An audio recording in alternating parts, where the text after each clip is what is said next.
kreu shërbimit informativ kombëtar Fatos Klosi, teksta komentonte debatin e Ramakuti për protestën pro UÇK-s që do të zhvillohet në Tiranë, zbuloi edhe disa të pathëna nga betejë UÇK-s. Klosi rrëfeu se në një nga tentativat e Hashim Thaçit për të ardhur në Shqipëri gjatë luftës, Shiku mori informacione se komandanti kishte mbetur i vrarë në përpjekje për të kaluar kufirin, i cili kontrollohej nga forcat serbe. Unë se di që ka ndodhur në një qytet, në këtë datë, në atë datë, unë kam opinionet e mia për ata njerëz që kam bashkëpunuar me ta, i kam adhuruar madje në një farë mënyre sepse po sakrifikonin veten, e di mirë që po sakrifikonin. Hashimi Biles një herë u quajt se ishte vrarë në kufi, pastaj doli se jo, ishte një tjetër, ishte ngatruar, nuk janë aq budallënj, unë i njoh për njerëz të mençur që të binin në pozita të tilla që të ishin kriminal, kur po afroi liria vendit të tyre dhe heronjt ishin ata, nuk ishte asnjë kuptim, zbuloi Klosi. Në atë periudhë që akuzohen nga mesi i 98-s deri në mesin e 99-s, këta ishin heronjë dhe nuk ishin asnjë arsye që fundjat të mbështesnin dikë në një krim. Absolutisht nuk e kanë lejuar, po aq mundësi kishin. Ato ishin mundësit. Unë them që situata deri këtu pse nuk ju dolën prokurorëve ato që mendonin, e nisën me Dick Martin, e nisën me shumë dëshmitar kosovar që për arsye personale për probleme të ndryshme dikujt i është vrarë vëllai, se thash se kujtoni se kështu po merrin hak, dolën që ishin dëshmi të rreme, prandaj dhe u mbyllën ato. Gjoja për t'i mbrojtur, po mbyllën për të parë se dëshmit ishin, të paktën ato që kanë qenë të hapura, kanë qenë, deri njëri që thoshte i kanë hedhur krip. Më vjen mirë që dëshmitarët e mbrojtjes dolën ato që dolën, janë personazhe të rëndësishme, mund të them unë që si kanë quajtur kur terrorist, i kam quajtur heronj dhe ja dhuroja, me thënë të drejtën, kishin rastin të bënë një gjë të madhe për vendin e tyre, por amerikanët ishin pak të qartë e të ftohtë, do me thënë amerikanët, britanikët, sepse nuk bashkëpunonin me terroristët. Për mua ka dështuar ekipi prokurorëve atje, unë nisën me zhurmë të madhe dhe kanë dështuar dhe tani do përpiqen të justifikojnë dëshminë e tyre. Situata në Kosovë nga mes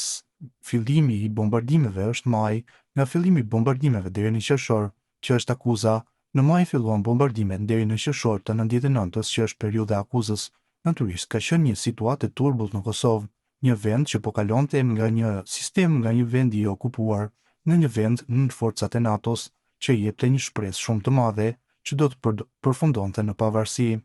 Pra, çështja nuk është a e kanë vrarë, po çështja është diskutime, atje është që UÇK-ja ishte një strukturë dhe ishte më e organizuar mënyra se si vinin urdhrat nga UÇK-ja. Kjo po diskutohet në Hag. Jo a u vran, as u vran, se edhe mund të jetë, edhe janë vrarë forcat e NATO-s, e konsideronin që ishin ata që kishin përgjegjësinë për sigurinë në Kosovë. S'kishte më kuptim që UÇK-ja të qëndronte armatosur, u bë një mbledhje atje, unë konstatova që shumica e komandantëve të zonës për herë të parë takuan njëri tjetrin, nuk e kishin takuar se e kupton zona ku luftohesh që ishin një zonë në territor të ushtrisë serbe, në territor të ushtrisë serbe, nuk është se lëviz Nikolaj, rrëfeu Klosi.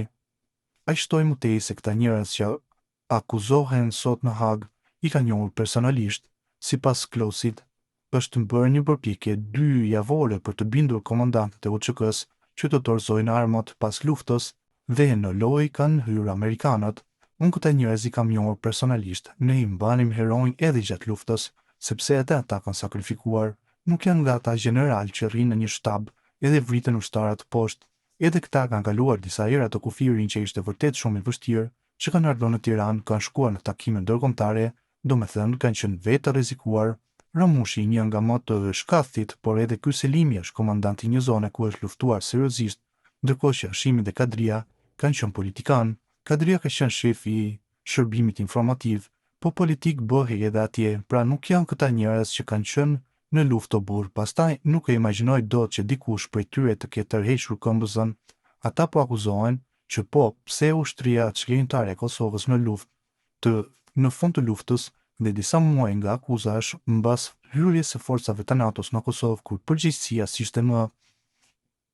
Unë kam qenë dëshmitar i përpjekjeve që u bën për ta çarmatosur UÇK-n, u bë një takim i madh në shtabin e përgjithshëm, pastaj morën amerikanët, i çuan të gjithë komandantët atje në Amerikë, i mbajnë në 2 javë për t'i bindur Kosovën dhe e qenë të sinqertë se akoma ata po e mbrojnë Kosovën, nuk është ushtria e Kosovës ajo që jep garanci në Kosovë, është NATO që jep garanci, tha Klosi.